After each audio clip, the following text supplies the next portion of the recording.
Hai, selamat datang di ini video Elfdin. Nah, kesempatan kali ini Kak Diana masih mau berbagi nih ke adik-adik kelas 11 terkait materi sistem pernafasan.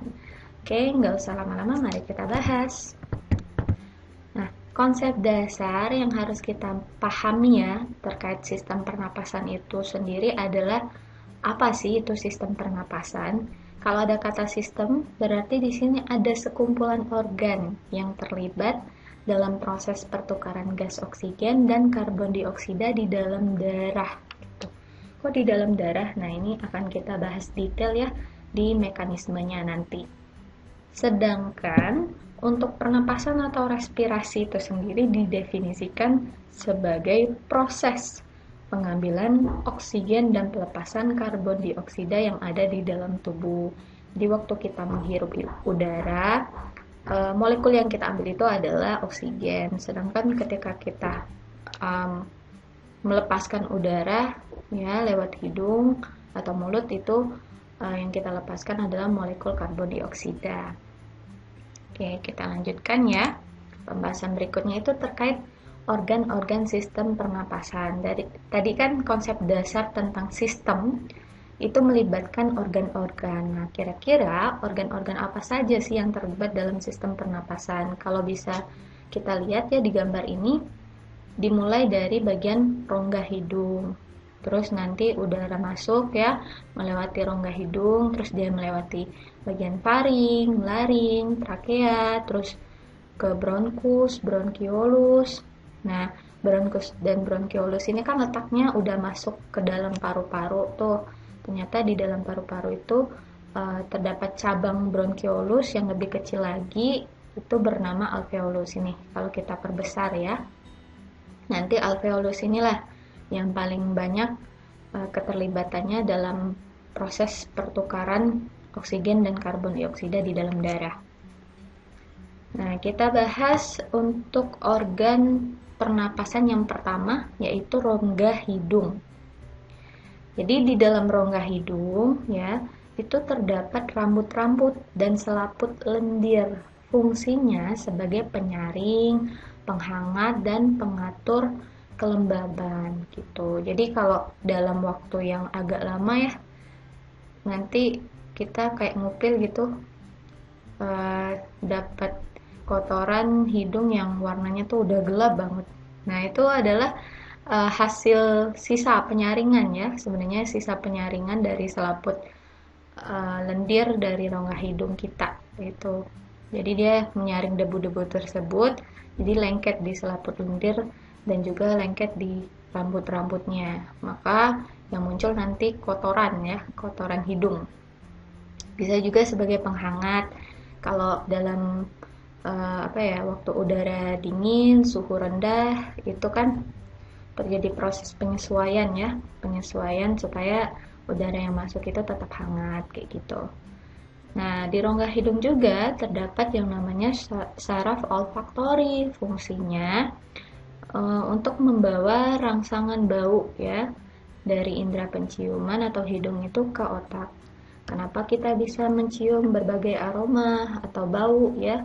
Karena di rongga hidung terdapat yang namanya saraf olfaktori itu tadi. Nah, ini animasi ya, mekanisme masuknya udara ke dalam hidung. Ini ya. Dia ada yang mengenai saraf penciuman atau olfaktori tadi, nanti diteruskan ke otak. Di situ kita merespon informasi gitu. Bau apa nih gitu ya. Misalnya aroma apa nih? Wangi atau bau gitu. Oke. Kita lanjutkan ke saluran pernafasan. Nah, untuk saluran pernafasan ini terdiri dari beberapa organ ya. Nanti udara dari rongga hidung dia akan melewati bagian faring atau tekak. Nah, ini adalah persimpangan antara kerongkongan dan tenggorokan, di mana di faring ini terdapat yang namanya katup epiglotis. Jadi katup epiglotis ini dia pengatur jalan masuk ke kerongkongan dan ke tenggorokan. Nah, kalau dilihat ya dari gambar animasi ini, ada yang ke sini nih, faring, ke bagian trakea. ya. Jadi ketika kita makan, biasanya kita itu nggak bernapas, ya. Waktu kita nelan itu kita itu kayak nggak bernapas sesaat, karena pada saat itu uh, epiglotisnya itu kayak menutup sehingga makanan itu masuk ke bagian kerongkongan. Nah, kalau kita makan itu sambil ngobrol, otomatis kan waktu menelan makanan kayak sambil bernapas. Makanya sering ada kasus tiba-tiba kesedak, ya, kesedak terus muncul nasi, mie gitu ya, air lewat hidung. Karena itu sebagai respon, ya, respon dari organ tersebut ini harusnya nggak masuk di organ pernapasan kayak gitu. Makanya dikeluarkan kembali lewat hidung. Nah, setelah itu nanti akan masuk ke saluran berikutnya, yaitu laring. Nih, ya, laring, pangkal tenggorokan. Dia terdiri atas keping tulang rawan berbentuk jakun dan terdapat celah menuju batang tenggorokan atau trakea, ya. Di dalamnya ada pita suara. Nih, ya. Pita suara dan beberapa otot yang mengatur ketegangan pita suara sehingga timbul bunyi. Jadi yang menyebabkan adanya bunyi, ya, atau suara itu asalnya dari laring. Selanjutnya, dari laring udara akan masuk ke bagian trakea atau batang tenggorok. Nih, ya. Batang tenggorok. Nah, pipa dari trakea itu sendiri dia ada 3 lapisan. Lapisan luar terdiri atas jaringan ikat, terus lapisan tengah, ya, itu ada otot polos dan cincin tulang rawan, kartilago, ya, ini. Di luarnya dilapisi jaringan ikat, terus yang tengah itu dilapisi oleh otot polos dan juga tulang rawan atau kartilago, terus bagian dalamnya dilapisi oleh jaringan epitelium bersilia. Yang ini, ya. Nih, jadi di dalam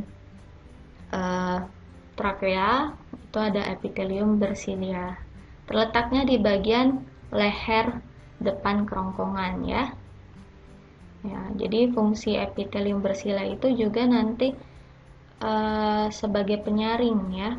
Penyaring zat-zat asing yang seharusnya tidak masuk ke dalam sistem pernapasan atau saluran pernapasan gitu.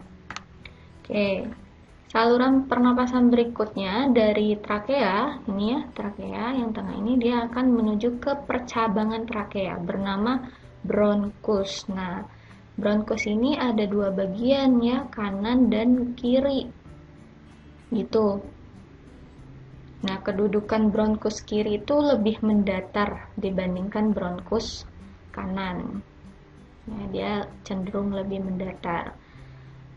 Dari bronkus nanti udara masuk lagi menuju ke percabangan berikutnya bernama bronkiolus. Nah, bronkiolus salurannya lebih halus, terus dindingnya juga lebih tipis. Bronkiolus yang kiri jumlahnya itu ada 2, ya, 2 cabang. Sedangkan yang kanan dia ada 3 cabang yang lebih halus seperti pembuluh. Ini kan 1, 2, yang ini 1, 2, 3. Nah, dari bronkiolus nanti udara masuk ke bagian alveolus. Ini saluran udara buntu membentuk gelembung-gelembung udara. Ya, kalau kita perbesar. Terus dindingnya tipis, setebal selapis sel, lembab dan berlekatan dan kapiler darah. Ini, ya, di gambar ini dia melekat dengan kapiler darah. Fungsi alveolus sendiri itu untuk permukaan respirasi, ya. Luas totalnya itu mencapai 100 meter persegi. Cukup untuk melakukan pertukaran gas ke seluruh tubuh. Tuh. Nah, organ yang terakhir dari sistem pernapasan itu adalah bagian paru-paru, ya. Berjumlah sepasang di rongga kanan dan kiri, ya, rongga dada kanan kiri. paru-paru kanan ya itu dia punya 3 lobus atau gelambir. Nih, 1, 2, 3. Sedangkan paru-paru kiri cuman 2 lobus ya atau 2 gelambir. 1, 2. Di dalam paru-paru tadi terdapat alveolus ya, gelembung-gelembung udara. Jumlahnya kurang lebih 300 juta buah. Nah, bagian paru-paru ini dibungkus oleh selaput namanya itu pleura dan berisi cairan ya, cairan pleura namanya. Selaput ini juga berfungsi untuk mengurangi gesekan ketika bernapas. Oke, jadi kalau kita simpulkan ya, secara urut saluran pernapasan atau proses pernapasan itu kan dimulai dari udara ya masuk ke dalam rongga hidung, nanti dia melewati paring, laring, trakea, tenggorokan ya, bronkus. Yang ini bronkus, lalu bronkiolus, alveolus dan pulmo seperti itu. Oke, kita cukupkan sampai di sini dulu ya untuk materi sistem pernapasan. Mudah-mudahan bisa bermanfaat. Jangan lupa komen, like, dan subscribe. Ditunggu untuk materi berikutnya. Terima kasih.